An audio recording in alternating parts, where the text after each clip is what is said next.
10 म्हयन्यां भितर आमी कंप्लीट कवर करपाक विचार केल्लो आसा. आतां आमचें फिटमेंट सेंटर 10 कडेन आसा सगळे 10 ऑफिसां आसा.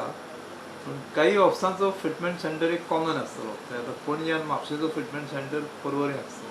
बाकी पेडणेचो पेडणे आसतलो, बिचोलचो बिचोली, फोंडेचो फोंड्या, धारबांदोराचो धारबांदोरा, केपेंचो केपें, काणकोणचो काणकोण, मडगांवचो मडगांव, वास्कोचो वास्को.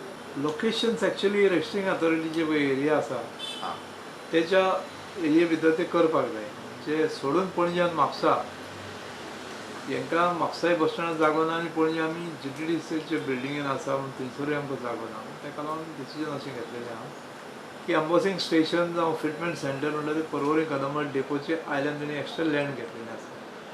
थंय आमी 2009 सुरू केलें पळय तेन्ना थंय वर्कशॉप रूम बीन बांदलेलो आसा. तेच हितूनसून ते आतां चालू करतले. जी गाडी ज्या ऑफिसाक रजिस्टर जाल्या, आतां गाडी एक पेडणेची आसा, पेडणे ऑफिसाक रजिस्टर, थंय तेणें वचून RC बूक घेवन वचपाचो की तें डिपार्टमेंट काम आहा तें डिपार्टमेंट करतले. जर तर ती कंप्युटरायज रजिस्ट्रेशन जाल्ली आसा जाल्यार तेणें डायरेक्ट तो RC बूक दाखयलो की ना ते वेंडराची मनीस आसा ते डेटा बेजान व्हेरीफाय करतले बी गाडी बॉनफायडली रजिस्टर जाल्या म्हणून आनी तेची फीज घेतली. फीज घेवन ताका 24 तासांनी किंवा 48 तासां भितर ताका ते अपॉयंटमेंट दितले. अमूक टायमार अमके तारखेर यो आनी फिटींग करून घे म्हणून. एक गाडयेची एवरेज 10 ते 15 मिनटां लागतली फिटींग करपाक.